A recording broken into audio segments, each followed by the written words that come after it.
Hi, and welcome back. As is becoming a theme, I'm going to turn down Oscillator B in the mixer, so we're just hearing Oscillator A. And we'll instead use Oscillator B to modulate the frequency of Oscillator A.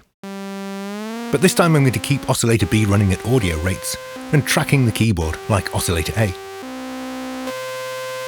Turning up the depth now introduces audio rate frequency modulation of Oscillator A, which changes the waveform and also the apparent pitch. If you compensate for the pitch change by tuning the oscillator, this also changes the waveform again. However, I included an example of this type of sound in my Repro-5 video, so I'm going to modulate pulse width for Oscillator A instead of frequency. And of course, this is only going to work if I've also turned on the pulse wave for the oscillator. Let's turn off the sawtooth and go with just the pulse. Changing the modulation depth now changes the waveform, but not the pitch of the wave. If I tune Oscillator B up or down, we can sweep harmonics around and create metallic-sounding inharmonic waves. But the low fundamental of the pulse wave remains constant and doesn't change pitch. Tuning Oscillator B to a consonant interval, such as a perfect fifth, will create a more harmonic-sounding wave. And we can fine-tune Oscillator B to control the fine-tuning of the extra harmonics we're adding, and precisely control how perfectly harmonic the resulting wave sounds. We can now switch octave for the modulating wave, or switch waveforms, or combine the waveforms. Though beware that if you turn on all three, it's easy to overmodulate the parameter and end up with silence. If you're modulating parameters at audio rates like this, and also playing in the higher registers, you might hear a very subtle improvement if you turn on HQ mode at the top. But this uses more CPU cycles, so if you need to play many voices, you might also need to enable multi-core mode with the button next to it, to spread the voices across multiple processor cores. Okay, let's add some filtering. I'll wind down the cutoff, and maybe the key tracking a little as well. And add some resonance, and modulate the filter with the envelope. A simple ADSR envelope like this can be set with a long, slow attack, so the filter sweeps open for each note.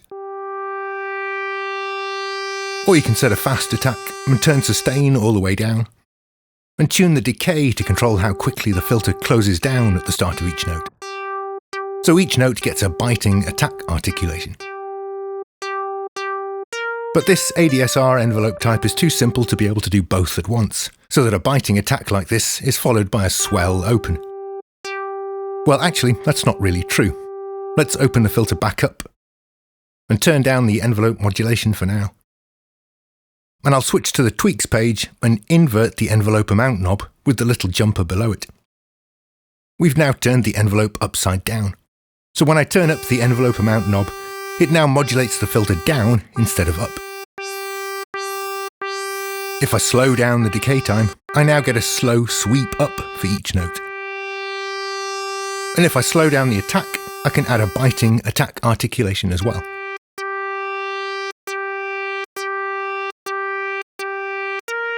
Okay, next I'll add some vibrato.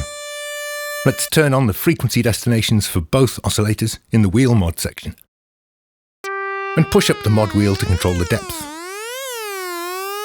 Obviously, we're going to need the LFO to run faster, and the range of the mod wheel is far too extreme, so I'll pull down the little white triangle to limit the upper range to something more sensible.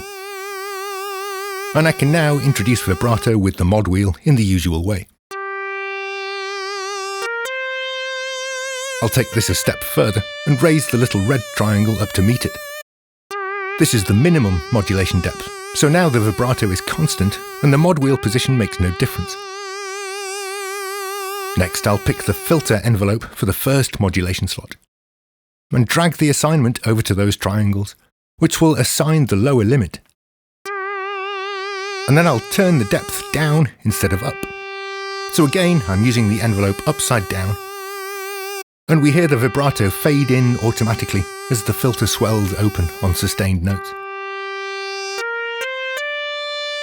You might have guessed that I'm dialing in a lead type patch, which will probably work better if it responds like a monosynth.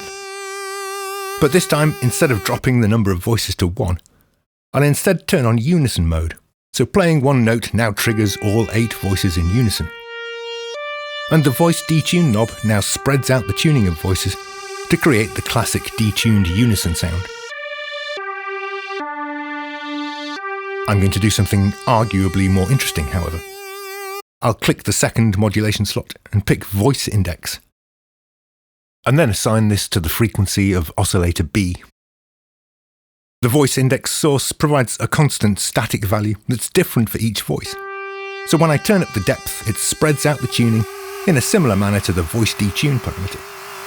Except it only affects oscillator B, and it also has a much greater potential range, with a 2-octave spread between the highest and lowest oscillators at full depth setting. This is one of those times when more voices is not necessarily better. With 8 enabled, all depth settings except 0 result in some variation of a metallic, inharmonic sounding wave. If I drop the number of voices to just 3, however, I can still create metallic, inharmonic waves.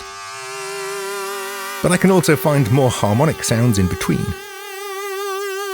And with the depth fully up, all 3 voices are stacked up in octaves, so the result is just as harmonic as when the depth is at 0. This parameter might be fun to tweak on the fly. If you open the settings page at the top right, the MIDI Learn tab allows you to select a knob. Then wiggle a hardware MIDI controller to learn it. I can now control this parameter from my hardware and record my changes as MIDI or write them as automation. That's all for now. Look out for the next part where we'll have some more fun with unison mode and voice index modulation. Thanks for watching.